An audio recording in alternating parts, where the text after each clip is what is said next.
So if you did not check out last week's video, it probably would be helpful to watch that before this one, although not necessary. I'll link it up above. So last week I talked about a method of going through the jazz standards and learning them that I think is better, that is more curriculum based. So each song has a logical progression into the next one. That's what I talked about last time. Based on your guys' feedback, and there was a lot of it, I will put some of the screenshots here so you guys can see. I think I have an even better evolution of that method this week based on your feedback. And we're going to get into that. I'm going to switch back over to the computer soon so that we can look at what this framework is. And it simplifies a lot of things. One of the main ones, I got this email from a longtime supporter, Joel, so shout out to you, Joel. He had a really great email and he was basically saying, hey, look, I want to work through this program with you in your guitar community, which you guys can sign up to the waiting list below. And you guys also, if you want to get the information that I'm going to be putting here, like with the list, I got a lot of questions, obviously, asking for the list. And for this document, you guys can also get that with the link below. So just sign up for the email list. I'll send you guys the information. That'll be easy. From this email from Joel, he was basically saying like, look, I like the idea, but it's going to be, 11 months in or 11 songs in until I get to, say, tune up. And I understand what he's saying. So for somebody who maybe knows a little bit more, they're not starting from a total beginner, that seems to be a concern. And it makes sense because when I was thinking about the process, my idea with the list is not this is necessarily the order everyone should follow, but assuming you have no information and no knowledge of jazz guitar, this would be a order that makes a logical progression, trying to minimize the amount of new chords you had. As I was thinking about it more, it's not so much about new chords necessarily. That's one aspect of it. It's about the amount of new information you're learning.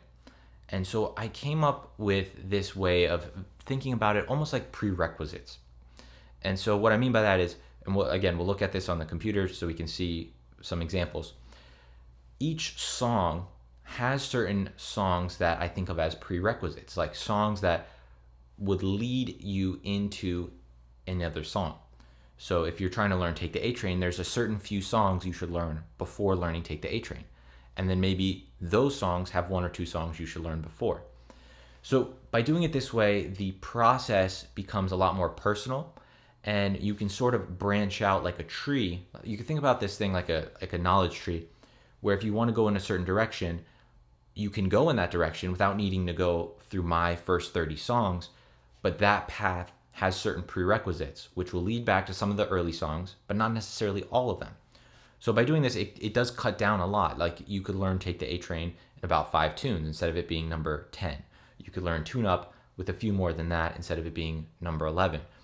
And it really becomes more personal for which path you want to go and also which songs you already know. So you can do this in a way where if you know most of these songs, you can check those off and see, hey, if I learn this tune, that's a great lead into this next one. So it's a little bit of an intro for the actual program and what we want there. Again, you guys can sign up to the guitar community if you're a guitarist and want to work through this with me, like want to actually learn jazz standards through this method and with the other stuff I talk about, all integrated together. The sign-ups below, we're starting very soon. And if you're just a music educator, please contact me, hit me up via email, contact@jazzmemes.org, or comment below. If you want to use any of this method in your classroom and just want some help understanding how I would approach it. All right, so let's jump into the computer and I'll show you guys the framework. So I'm calling this the Master Standards Blueprint. You guys can get this at www.jazzmemes.org/the Master Standards Blueprint with some hyphens in there. Let's dig into this. So starting off, what I want to point out, we'll get into some of the labels and everything there. I just want to focus on this one that Joel was talking about, so Tune Up. So if we look at Tune Up, it has 2 black arrows leading into it, one coming from Little Sunflower and one coming from Take the A Train. What that means is those are the 2 tunes that lead into Tune Up. They're the best prerequisites before learning Tune Up. And now this is because, and I'll explain in case you don't know those 2 tunes, Little Sunflower has D minor, D major, and E flat major, and Tune Up also has those chords. So learning the simpler version of those chords will lead you really well into tune-up, being familiar with those. And then Take the A Train has some other 2/5s that also lead into tune-up.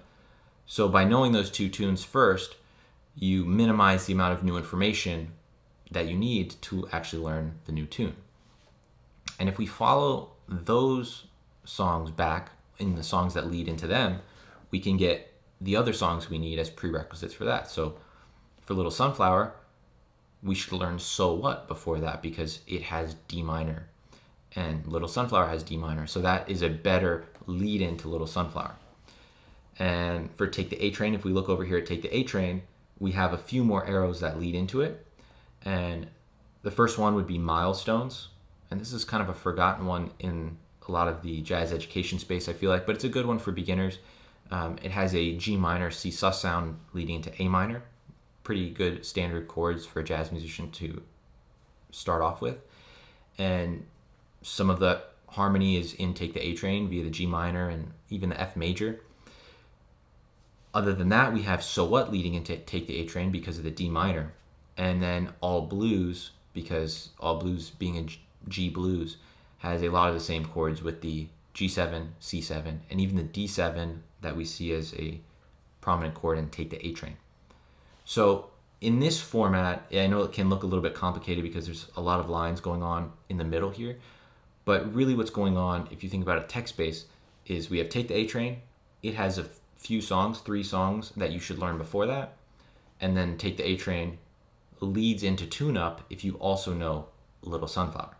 And then if you look here, tune-up leads into St. Thomas and Take the A Train. So Take the A Train plus tune-up will lead you into St. Thomas. Really just going from tune-up to St. Thomas works because you already know Take the A Train. So I really like this because you can really pick on this list which tune you want to learn, follow back the path to see which songs you need to know before that, and you don't need to necessarily do everything in my previous lists, such as some of these blues ones. Like we saw, we didn't need to deal with some of these blues-based tunes for Take the A Train or Tune Up because they don't directly apply to those songs with the chords and the arpeggios we learn. And that tends to be a big problem for people is they learn some of the blues and then they go to something like Take the A Train or another standard and the information that they learn just doesn't apply because it's not in the same key or it's not directly applicable. So we can see that if we want to start with the blues ones, that's cool, we can do that. They just lead down a different path. And what we see from this is like we start to get songs that are grouped almost by a key. Like if we move down here, we get a lot of songs that are in C minor and E flat, in A flat. A lot of the flat keys tend to come off of these flat key blues songs. Whereas up here, we're getting some more of the major and sharp keys. Like Take the A Train is in C, Pent Up House in G, Perdido's in B flat, but some of these other ones that lead up, like Tune Up or St. Thomas, have more sharp keys. And I think I might even adjust some of the coloring on the way I have these tunes so it reflects the keys a little bit more. If you guys see the labels here, just so we can explain that real quick, this first column tends to be the modal tunes, and those are they tend to be the good ones to start with. That second column tends to be blues based. Some of these aren't technically blueses, like Cantaloupe Island or Song for My Father is kind of in between. They're very minor pentatonic based, so that's why I call them blues based. And those tend to be the first ones, like on my original list of 50 or 100. I still think they're the important first ones to know, but if you do it this way, you can really cut down on the number of songs you would need to know if you're trying to just get to a certain standard.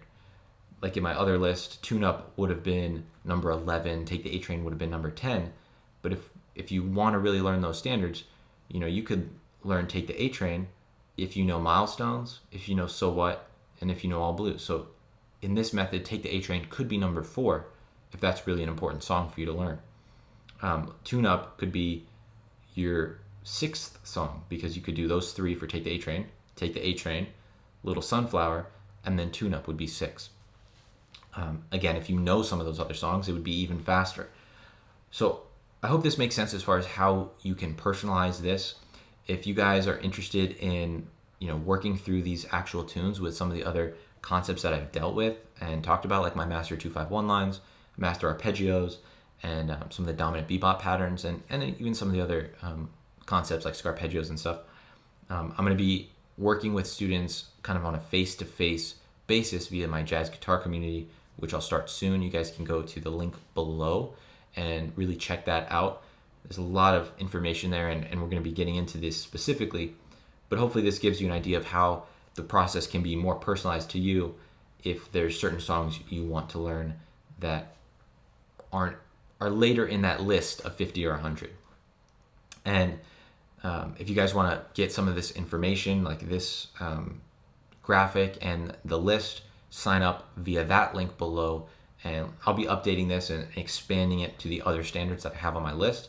It just has taken a lot of time. It's taken up most of my week, honestly, to do this much and really have the connections be solid.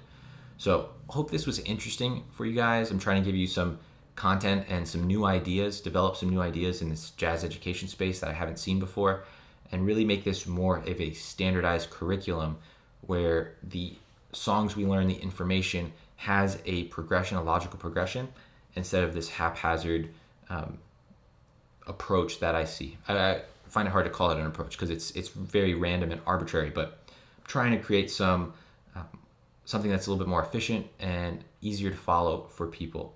So if you guys enjoy this, please give me your feedback, because your feedback from the last video really did help me develop this. So I read all the emails, I respond to you guys, especially in the comments. If you're a music educator, really appreciate your feedback on this as well. So thanks for tuning in. Make sure you hit the like button if you enjoyed this video, subscribe if you're new to the channel, and I'll see you guys in the next video. Thanks.